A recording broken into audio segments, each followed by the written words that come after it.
আসসালামু আলাইকুম। বাংলাদেশি অভিবাসী ফেরতের হিড়িক বিস্তারিত জানতে সম্পূর্ণ ভিডিওটি মনোযোগ সহকারে দেখুন। তার আগে অবশ্যই আমাদের চ্যানেলটি সাবস্ক্রাইব করে পাশে থাকা বেল বাটনটি অন করে রাখবেন পরবর্তী ভিডিওর জন্য। প্রতিবেশী দেশ ভারতের অবৈধ অভিবাসীদের অবৈধভাবে ঠেলে পাঠানোর ক্ষেত্রে বাংলাদেশ এমনিতেই চাপে রয়েছে।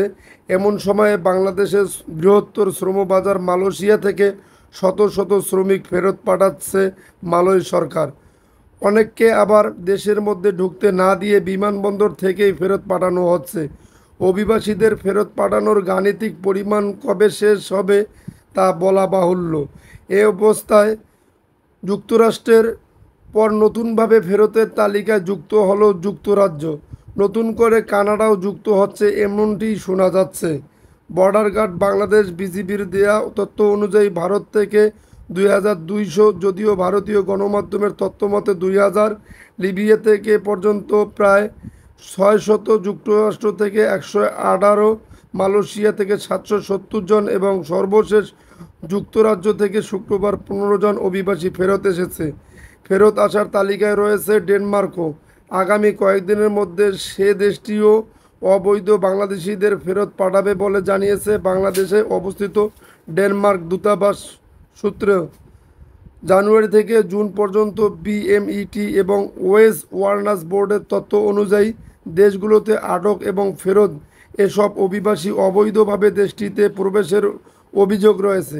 তবে এ সংখ্যা কত? বেসরকারি সংস্থাগুলোর অভিবাসন সংশ্লিষ্ট বেসরকারি সংস্থাগুলোর হিসেবে আরও বাড়তে পারে।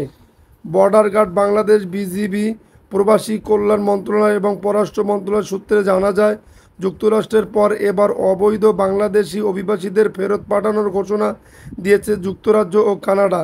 শুক্রবার লন্ডন থেকে একটি বিশেষ ফ্লাইটে 18 জন বাংলাদেশিকে দেশে ফেরত পাঠানো হয়েছে।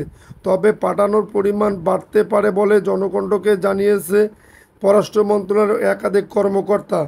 ঢাকায় নিযুক্ত কানাডার হাইকমিশনার জানিয়েছেন, কানাডায় অবস্থানরত অবৈধ অভিবাসীদেরও ফেরত পাঠানোর প্রক্রিয়া চলছে। এর মধ্যে বাংলাদেশিরাও আছেন। তবে কতজন এবং কবে নাগাদ ফেরত পাঠানো হবে সেই বিষয়ে বিস্তারিত জানাননি তিনি। বিশেষজ্ঞরা বলছেন, অবৈধ অভিবাসন শুধু আন্তর্জাতিক অঙ্গনে বাংলাদেশের ভাবমূর্তি ক্ষুণ্ণ করছে না, বরং বৈধ অভিবাসন প্রক্রিয়াকেও বাধাগ্রস্ত করছে। পররাষ্ট্র উপদেষ্টা মোহাম্মদ তৌহিদ হোসেন সতর্ক করে বলেছেন, আমরা যদি অবৈধ অভিবাসন বন্ধ করতে না পারি তাহলে ভবিষ্যতে বড় ধরনের সমস্যায় পড়তে হবে। কূটনৈতিক সূত্রগুলো বলছে, অভিবাসন ইস্যুটি এখন পশ্চিমা দেশগুলোর বড় রাজনৈতিক এজেন্ডায় পরিণত হয়েছে। ইউরোপ সহ পশ্চিমা দেশগুলোর সঙ্গে দ্বিপক্ষীয় আলোচনায় বিষয়টি সর্বাগ্রে চলে আসছে। শুধু গত 6 মাসে ভূমধ্য সাগর হয়ে অবৈধভাবে ইতালিতে প্রবেশ করেছে 10,000-এরও বেশি বাংলাদেশি, যা মোট সংখ্যার প্রায় 1/3। এসব কারণে বাধা হয়ে ইতালি ইতিমধ্যে ভুয়া নথিপত্র জামানতকারীদের কারণে বাংলাদেশিদের ভিসা প্রদানের হার উল্লেখযোগ্যভাবে কমিয়ে দিয়েছে। 2023 সালে যেখানে 16,000-এর বেশি বাংলাদেশি ভিসা পেয়েছিলেন, সেখানে 2024 সালে সংখ্যা নেমে আসে মাত্র 11,064 জনে। যুক্তরাষ্ট্র ইতিমধ্যে 118 জন অবৈধ বাংলাদেশিকে ফেরত পাঠিয়েছে। যুক্তরাজ্যও ফেরত পাঠালো 15 জন অবৈধ অভিবাসীকে। সামনে কানাডাও তাদের দেশে বসবাসকারী অবৈধ অভিবাসীদের ফেরত পাঠাবে। ইতিমধ্যে তালিকা তৈরি করছে। পররাষ্ট্র মন্ত্রণালয়ের কর্মকর্তারা জানিয়েছেন, সরকার এ প্রক্রিয়ায় সর্বাত্মক সহযোগিতা করছে এবং অবৈধভাবে কেউ বিদেশে অবস্থান করুক সেটি কোনোভাবেই কাম্য নয়। যুক্তরাষ্ট্রের পর এবার যুক্তরাজ্য থেকে ফেরত পাঠাচ্ছে অবৈধ বাংলাদেশি অভিবাসীদের।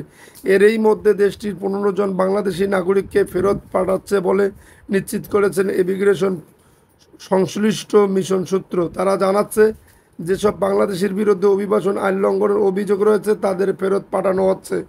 শুক্রবার দুপুরে এই বাংলাদেশি অভিবাসীদের বহনকারী বিশেষ চার্টার ফ্লাইট HFM 851 এর লন্ডনের স্টেট বিমানবন্দর থেকে ইসলামাবাদ হয়ে ঢাকায় পৌঁছানো হয়েছে। বাংলাদেশ মিশন লন্ডনের একটি সূত্র জানিয়ে, বাংলাদেশ হাইকমিশন লন্ডনের কনসুলার শাখা এসব অবৈধ অভিবাসীর দেশে ফেরত পাঠানোর উদ্দেশ্যে ট্রাভেল পারমিট ইস্যু করেছিল। যারা দেশে ফিরেছেন ফিরে আসছেন তাদের তালিকায় থাকা ব্যক্তিদের মধ্যে কেউ বৈধ পাসপোর্টধারী, কেউ মেয়াদোত্তীর্ণ পাসপোর্টধারী। বাংলাদেশি মিশর লন্ডনের পক্ষ থেকে গত 26শে আগস্ট পররাষ্ট্র মন্ত্রণালয়ে পাঠানো এক অতীব জরুরি চিঠিতে জানানো হয়, যুক্তরাজ্য থেকে যে 15 জন ফেরত আসছেন তাদের মধ্যে 6 জনের পাসপোর্ট বৈধ ই পাসপোর্ট এবং মেয়াদোত্তীর্ণ এমআরপি থাকায় তাদের সাক্ষাৎকার গ্রহণের প্রয়োজন হয়নি। ওই 6 জনের মধ্যে 3 জনের বৈধ পাসপোর্ট থাকায় তাদের বাংলাদেশে ফেরত আসতে ট্রাভেল পারমিটের প্রয়োজন নেই এবং বাকি 3 জনের বৈধ পাসপোর্ট না থাকায় তাদের অনুকূলে স্বাক্ষরিত এসওপি অনুযায়ী ট্রাভেল পারমিট প্রদান করা হয়েছে। যদি আপনাদের ভিডিওটি ভালো লেগে থাকে তাহলে অবশ্যই আমাদের চ্যানেলটি সাবস্ক্রাইব করে পাশে থাকা বেল বাটনটি অন করে রাখবেন পরবর্তী ভিডিওর জন্য।